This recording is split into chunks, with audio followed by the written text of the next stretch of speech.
and the person is not happy, it won't work well. And another thing is that when it comes to our education, I said, okay, the style I have is quite different from your own.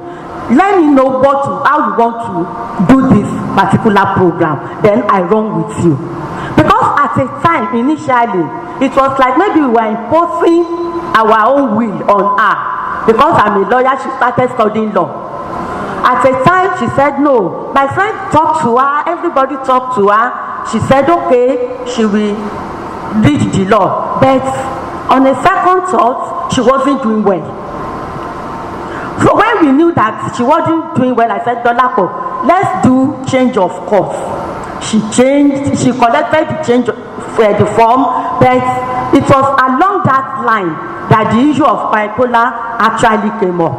Then we had to change everything because the lecturers in school, the sub-dean, everybody became around. They had to invite me that, is this your daughter? When I met the sub-dean, who happened to be my lecturer at the time, I said, madam, she's my daughter. But this and this and these are what we are going through. That she's already taking treatment in an hospital. However, we can defer the program. And as at the time that defining the program was not working, I said, yeah, you can change this program entirely. Then she changed from law to study psychology.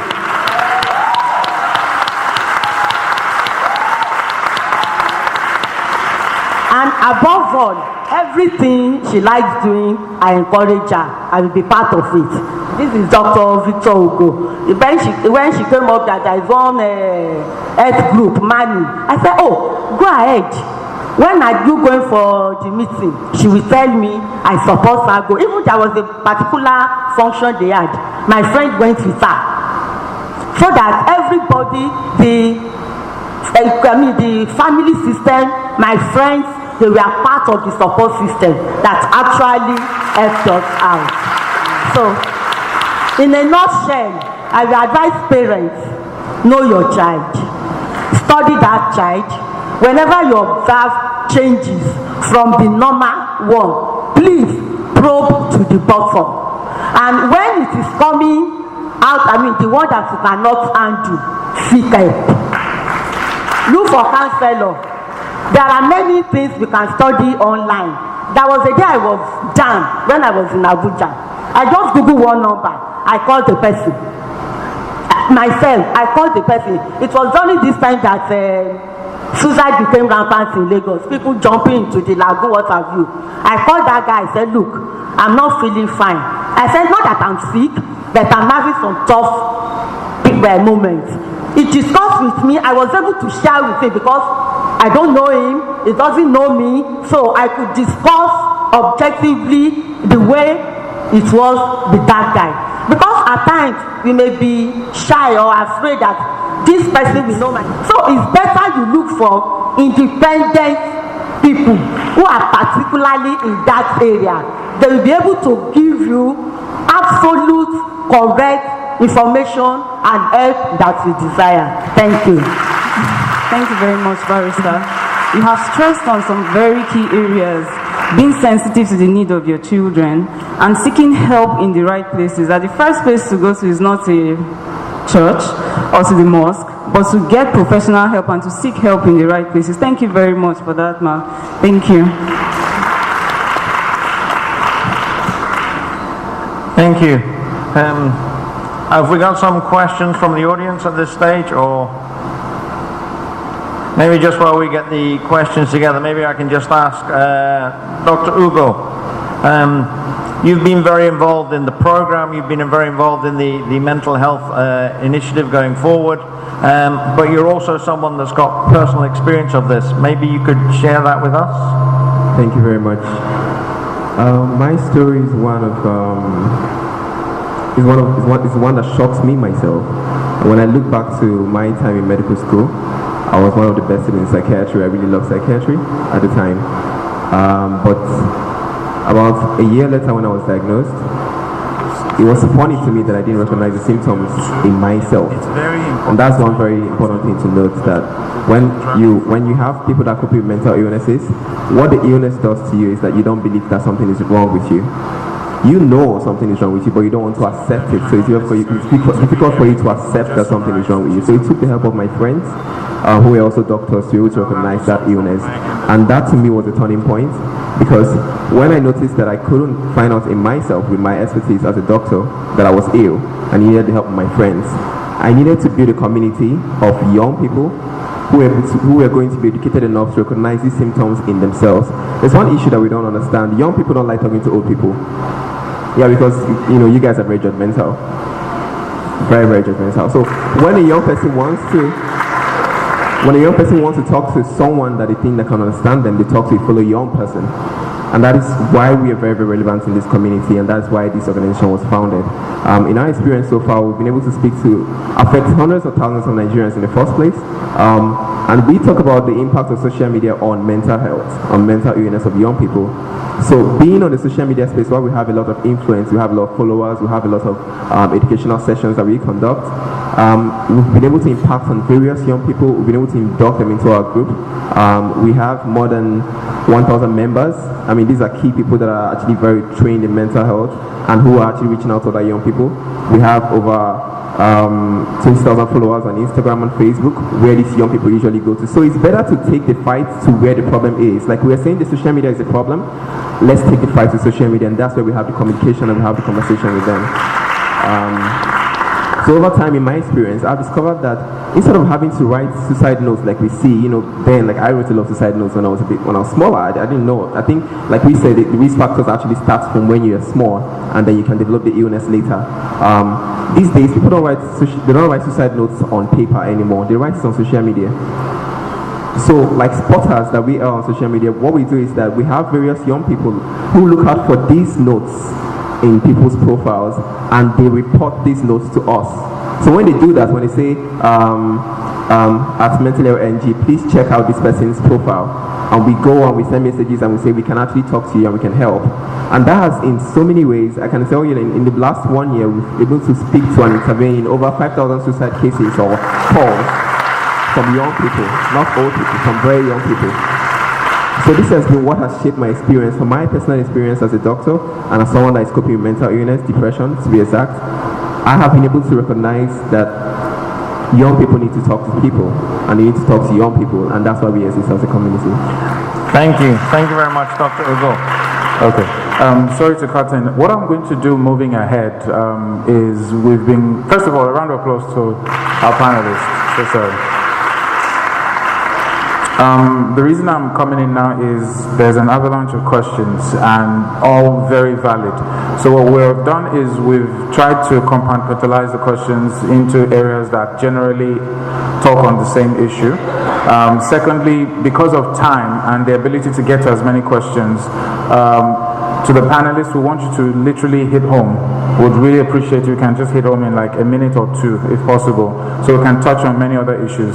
There is a setup outside where we're going to have a breakout session to interact with a lot of the speakers, so you get to maybe meet them one-on-one and be a bit more elaborate with your questions. But for the sake of the audience here, a number of people have things to do this morning. We want to touch on as many issues as possible. So I'll handle some questions. And of course, we have Mr. Derek will handle some, and Dr. Alex will handle some. So I'll kick off with Mr. Smith. Okay, I've got one here, which I think maybe to Dr. Coker, it's very, very important based on, Dr. Kadiri, based on what you said. In the case of mental illness with a child, where you've already mentioned that the presence of the father and relationship with the father has shown to be very important. And what if the father is not available? Yeah, of course, you already know the father is not available, but that was what the research has produced. 30 years study, and of course, they found out that closeness to a parent, and then the parent is for the father. But if the father is not available, do you have a father figure? So we need to understand that the fact that the father is not available, maybe divorce or death or separation or something, you also have to develop a father figure for your child. So don't sit and say, okay, I'm the father, I'm the mother. There's a role the man and the woman play in the well-being of the child. So develop and have the father figure. Okay, thank you very much for that, ma. Okay, this question is to Dr. Ibigbami, and it's on the issue of stigma. Stigma is a big issue in our society, as far as, not just in this society, the world over, as far as mental illness is concerned. Okay, the question here is about stigma. How do you address, like if you're an outsider looking in and you can see this family, this child, there's something wrong, but the parents are in denial, how do you approach that? And I think we should just use the opportunity to talk generally on the issue of stigma. How does it affect health-seeking behavior in the country? And then what should we do as parents? If you're an insider suffering from this, how do you do it? How do you, and then you are the outsider, the neighbor watching in, what should your stance be? Yes. Thank you very much, Dr. Alex. In my own experience, I think the greatest challenge we have that reinforces stigma in Nigeria has to do with, we have a problem with communication. We don't know the right words to use when it comes to talking about mental illness. For instance, in the southwestern part of Nigeria, the Yoruba culture, to even mention some specific forms of mental illness, the words that we use are stigmatizing on their own. For instance, you see a child that has intellectual disability. What do we call it in Yoruba land? It's a descriptive term that is derogatory in nature. So virtually anyone you want to use that word for, the person would want to disagree with you. So stigma, because of the problem with communication, builds individuals to want to deny the existence of such disorders in their children.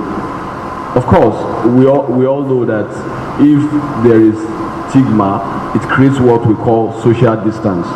Individuals will not want to be close to persons that have such a challenge. So it brings us to the fact that what do we do in order to be able to reduce this stigma? I think what we're doing here today is one of the ways to go about it. Get people to talk about it and keep talking about it till we get everybody on board to find the right words to use. I'm not a linguistic person, so probably if I want to use the words that we use from the textbooks, those words might not properly be acceptable to a lot of people. So we need people who have studied language to help us to be able to describe some of this phenomenon in such a way that people will be able to accept it. And of course, we educate ourselves about it. Now to the question of what do we do? I see the whole world as a field in which all of us need to be ready to go all out to do what we should. Whether you're in the church, you're in school, you need to be ready to identify someone that has a mental illness and be able to communicate to the person about it.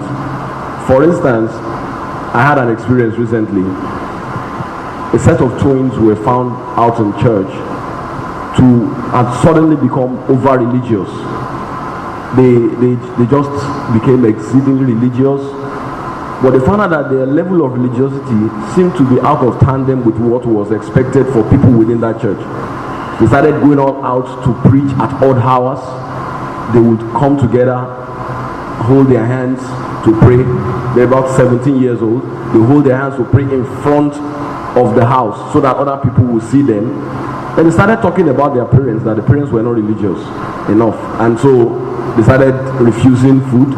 They started saying, this is a sin, we will not take part in it within the family. Then the pastor was the one that actually now called me. The pastor of the church now called me to fix a session with the family.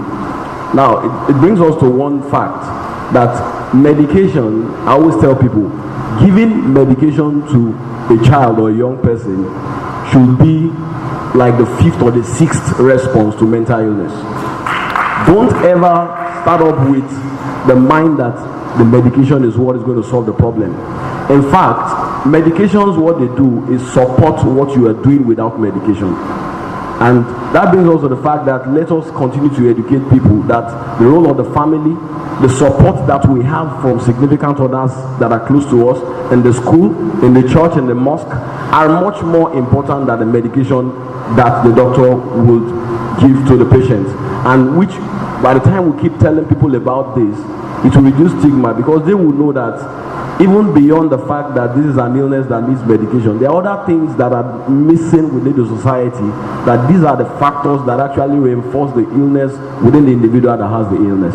Thank you very much. Thank you. Thank you. Thank you very much. And that leads me to one of the key questions I hear from someone in the audience. And maybe, Dr. Ugo, if I can ask you, all the parents, people here, they really want to know more, and it's great that they've come here and we've been able to share a little bit. But is there anywhere that parents can get education, training on mental illness so that they can help and those that they know their children and learn some more? So maybe with your experience you could share some of the places people can go. Okay, yeah. The thing is, it's something that we found that is very important. Psychoeducation. We need to educate not just the young people. We need to educate the parents. We need to educate the teachers. You know, everybody has to be involved. Like they say, it's a community, and you need community support to make sure that people actually get mentally aware. So what we are trying to do in our own part is that we are trying to create, or we've created programs in partnership with international organizations like Team Mental Health and Jack.org in Canada. So we are creating particular curriculums that can teach parents, and that can teach teachers, and that can teach the students on how to recognize and handle mental illnesses. And like I say, I usually tell people there's a difference between mental illness and mental health problems and mental health stress. You know, so you have to make the distinction between the stressors and recognize the stressors before they become a problem and before they result in a disorder, which is like the last, phase of it all. So we want to create those programs such a way that both parents will have their own curriculum that they can easily get to understand and learn how to become active and engaged parents, which is actually really, really important in terms of how to recognize the symptoms in your children. And we have to also make sure we have a program for teachers as well, to be able to learn how to notice the symptoms in their students and know who to report it to, and then the students themselves to be comfortable enough to know that their teacher knows what they're doing when it comes to how to handle these disorders, and their parents are also knowledgeable enough to deal with these issues. So it just comes down to, like I said, psychoeducation, which is a very important aspect that we are dealing with. And in the next few months, we're going to roll out different programs, and we're going to be going from school to school to make sure we affect them for free to these people.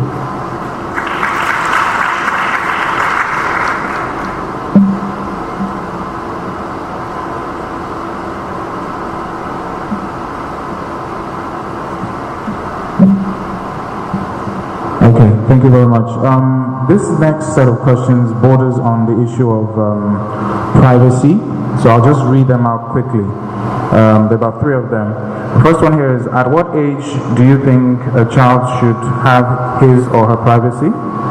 Another one here is, how do you help a teenager who has been sexually abused several times by her immediate elder brother because they are the only 2 indoor after school till their parents resume back from work? I'm a busy mother, top executive management. As a busy mother, top executive manager, how would you still manage to show adequate parental care to her children? What if resignation from the current... Okay, I can't read this part, but I'm thinking resignation from the current or paid employment is an option.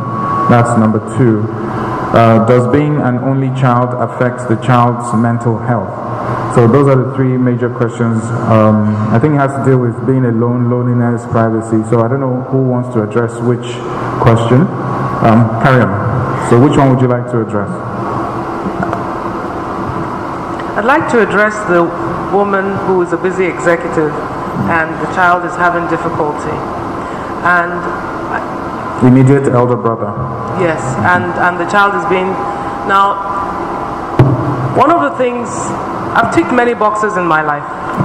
I've been married, divorced, remarried, buried almost every relative you can think of. I buried my father, buried my siblings, and I ticked one box that I wished I never ticked. I buried my 22-year-old son 2.5 years ago. If your child, as someone that was in the corporate world at very high levels, leaving the banking industry as an executive director in this very intense environment of Nigeria, I can relate with the tensions that come with working in such a hectic environment. But one of the things that helped me when Femi died was that I knew that he knew all his life that every job I did was subordinate to the importance that he had and all my children have in my life. We must remember that the most important job that we are doing is being a parent. And I don't care how, we tend to think we need a lot of money, but you really don't need as much money as you think you need. Because when you invest in your child to the point where that child knows with confidence that they are truly loved, I mean, if a sibling is abusing another sibling, already that tells me there's some underlying environmental issues in that home. You need to take stock honestly within yourself. Ask yourself, is my husband abusive? Am I abusive? Do I have a mental health issue that I'm hiding? Am I depressed? Do I hide behind work? You first need to call someone really quickly. I would ask you to call a psychologist. We have a clinical psychologist in our office, Dr. Audrey. We call her Awesome Audrey. She does a great job with parents who are having issues at home. The child also needs a clinical psychologist, the one that is being abused. The child that is the abuser also needs help. This is a circle of help, not judgment. Someone said earlier on that we judge too quickly. We, the oldies, we tend to judge too quickly. Please stop judging. Yes, the boy is doing something wrong, or now that's my own mental paradigm coming out, presuming that it's a boy that's abusing, but that's not necessarily probably the case. The child, whatever gender the child is that is doing the abuse, has been exposed to some things. Somebody has written something in that child's mind that says it's okay. It's not just because they're indoors together alone. I mean, it doesn't mean you pounce on your sister or your sibling. Next thing, get help. Get help now. The job that you are doing is not as important as the life of your child. Sorry, but I kept it real. Okay, thank you very much, ma. Okay, this question is to Barrister Ogedengbe. We want to know, when you found out those notes on your child's social media page, how did you handle it? And in answering that, you give us some guides, because obviously you have moved through, you are coping, you are here today, and she is here too. So just share with us, how did you cope, and how are you coping? Thank you, Dr. Alex. Really, when I found out all those things written, I called Jan. What exactly are you passing through? As your mother or father, are we so hard on you? Like, I want to start from this angle to buttress Madam's own. I had to resign from a banking industry when she was like, because I will leave home in the morning just to wake her up, drop her in school. By the time we are back from work, she's already asleep. Then at a time, because all my children are wrapped up in that one beautiful girl. So myself, I was having tension. I was stressed, looking for more children. And it was like, is it because I'm working too hard from internal control to financial control? It became so difficult. We meet deadlines, reporting this and that. My husband did not complain directly, but he used some tactics to send out his annoyance over that job. By the time I'm home, he was already asleep. I will tap, nothing. 2 months, 3 months, no show. Then nobody asked me to drop the job. I just had to resign, and I said yes, I will go into private practice. As at that time, I was already a qualified accountant. I said I can practice. So the first time I set up my audit firm, and I started the practice. As I was practicing, along the line, I became so free, because I'm used to waking up early in the morning, go to work, come back late, and on like that. Sometimes I go to work Saturdays and Sundays. If you have to do CBN report, monthly report, mid-month report, quarterly report, and all reports. Sometimes we sleep in the office. So when I now left, I had so much time with me. That was what made me to go and start law, to fill my time reasonably, because they said an idle mind is the devil's workshop. It was that time I started noticing the depression in me, because I was not happy as such. I wasn't that lively person. So I said, no, I don't want to resort to this type of lifestyle. I enrolled for my own love. Now, having done that, I became occupied. So when I noticed that she was writing things about sadness, about hopelessness, about helplessness, I could feel that I've once gone through that phase of life. What could make somebody to be hopeless? What could make you to be helpless and not happy? So what are those things that you want to achieve as a child that you are not achieving? Then she said me, it's like maybe you and daddy are actually saying, if you are not a lawyer or if you are not working on this way, we may not support you if problem come later in life. I said, that's not it. So that really, if you have a job that you can set up on your own and practice, either a medical doctor, an accountant, a lawyer, you don't need to go through paid employment.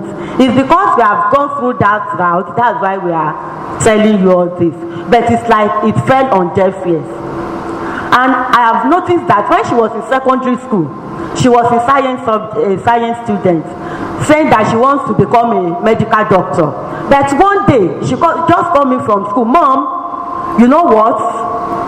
I've changed from science class to art or something. I said, wow, what happened? She said, I think that I can still help people by me and not only being a medical doctor that can make me to help people. I said, go ahead. So when she came back home, I ensured that the photocopy of notes, I made it seamless for her. When I now observe that aspect of sadness, helplessness, hopelessness, I became worried. Dolako, please, tell me what the problems are. She was able to tell me some I had to call some support system, some of my friends that she likes, please talk to her. Some that she could not tell me directly, she was able to confide in my friends, and it was from there I knew that yes, we need to get the assistance of medical personnel. Then we went to see the psychiatrist. Thank you for that, man. Thank you. I've got a question here which I think is probably a very appropriate question for the event itself. And maybe I'll speak a little bit about it before I pass it to the panel. It says, as parents, how can we address the fear of leaving our children in boarding schools with all the current vices, bearing in mind the impact of day-to-day parental influence? As the principal of a boarding school, I think that's quite an important question for me. And the very start of the question is, I think, a mentality that needs to be changed if you are going to bring your child to a boarding school. It says, as parents, how can we address the fear of leaving our children in boarding schools? When anybody comes to any of the schools that I've been involved in, and particularly our current school, you do not leave your children at a boarding school. You enter into a partnership with a boarding school. The key thing here, and everybody needs to understand this, is boarding schools now are not like boarding schools were 20, 30 years ago, where you dropped them at the gate on resumption, the gate closed, and you didn't see them again for 13 weeks here, and you didn't want to be involved. I'm, as you know, president of the Association of International Schools. As schools, we see our job as working with parents to help children to develop all round, not just academically, but in all their other involvements in sport, in developing their character. And in order for that to happen, we need parents to be honest with us and to support us. And that starts from the moment you apply. All boarding schools now, before you apply, will ask you if there is anything that we should know that we will need to be dealing with. Over the years, I've had different responses to that, and in honesty, the response that you get to that question impacts on how successfully we can work to develop the children that you bring to share their care with us. I had a case a number of years ago in my current school where one of the boys, he was in year 7 at the time, was having quite difficulty settling in. And so we talked with the parents. The mother came to see me. Interestingly enough, at the start of this conversation, the mother came to see me without the father, because the father refused to accept that there was anything wrong with the boy. So the mother came to speak with me. And over the course of 3 or 4 years, we worked together. The boy visited psychologists here in Nigeria. The boy also visited psychologists in the UK. The father came on board. All the reports were shared with the school. All the discussions are part of the school. Every visiting day, the family would come and sit. We would talk. We would work with how the teachers could develop and support the child so they could support the boy developing. And that works very successfully when we work together as parents and a boarding school. I have had other cases that are not that successful. When parents bring their child to the school knowing that there are underlying issues, refusing to tell the school that there are underlying issues, and when we call to have a discussion, something is happening, deciding that it must be something the school has done and it's not anything to do with them. And in those cases, I've had only probably 1 or 2 cases. In those cases, most often as a school, we will advise you that a boarding school is not the place for your child if you're not prepared to enter into that partnership. And unfortunately, at times I've had to ask the parents to take the child elsewhere because it begins to impact on the whole school. So that's my experience. I don't know if any of the panelists have anything to add. Okay, I think that's... I would quickly just add on to that. I am a parent. I have 2 girls that are 5, and my experience is actually more recent, and this is for a 5-year-old. So I'm wondering what parents who have teenagers are going through. A simple assignment, 8 plus 8 is what? So I go through my kids' assignments. That's the first one. There are 2, so the first one I went through it, and I asked her, and she puts 3.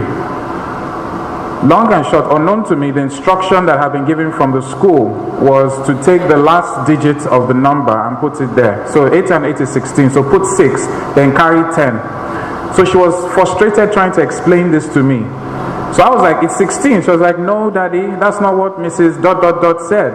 And and she started crying. So I said, okay, calm down. I'll come to your school tomorrow and I'll see your teacher. And then she calmed down. I saw the teacher, she explained it. Then I called her back in the presence of the teacher to make her understand that I now understand what she was saying. As little as that incident was, it scared me. Because if I had lost the opportunity or misplaced that opportunity to connect with her, every other thing from then on will be a secret to me. And this is a 5-year-old. She's just 5. So the stress and the importance on the partnership between parents and teachers and the school is so crucial.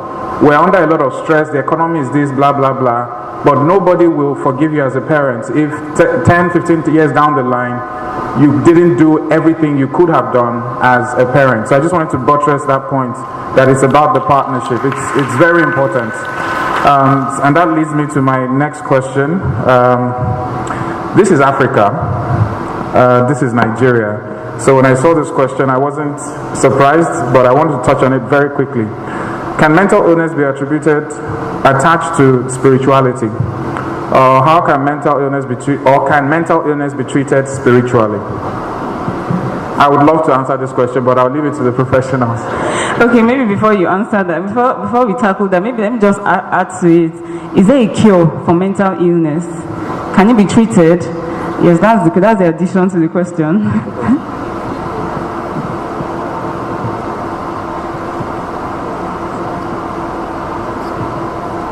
I want to talk. Hello, there is a cure. It can be treated. Spiritually or non-spiritually? Both ways. Because whatever you are doing, God factor is very, very important. But medically, it can be cured. When I had my depression in 2003, 2004, I was on a daily drug for like 3-6 months on daily basis. I was taking injection weekly. I was taking it like that for like 3-4 years consistently. But at a time, I talked to myself. I had to call myself that, do I need this drug every day? At times it's a personal thing too. Because as I moved up, I look at the things that were actually giving me that stress. The triggers to the depressions, when you identify them, you'll be able to deal with them either personally, medically, spiritually. So when I identified those things, they were giving me the triggers that leads to depression. One after the other, I knew how to solve them. So I reduced some things, my lifestyle, I tried to change some things. So medically you can solve it, personally with determination it can be solved, and above all, God factor is very, very important. Okay, all right, thank you. Okay, Dr. Bigbami, let's hear your thoughts, please. I get asked this question over and over again. Yes, I get asked this same question over and over again, and I try to explain what medical practice is. Every form of treatment that we give in medicine has been proven by what we call a controlled trial. What it means is, if we have 100 people here and this treatment is said to work for a particular illness, if we give that treatment to 100 people, how many of them will get well? So the treatment that we prescribe to individuals have actually passed through that trial, and that is what determines how much trust I as a doctor can have in that prescription that I'm giving to my patients. And I always tell people that are proponents of spiritual healing that any form of treatment that medicine will prescribe has to pass through that test. If you believe strongly that spiritual healing will work, let us put it through a trial. You shouldn't shy away from the trial. Let us determine how many people we can give that same prescription, maybe 2 hours of prayer for that same illness, and determine how much improvement they will have based on our treatment. Now, it doesn't mean that I don't believe in God. It just means that I'm being truthful with myself, and I'm being honest with regards to what I'm telling my patients. Now,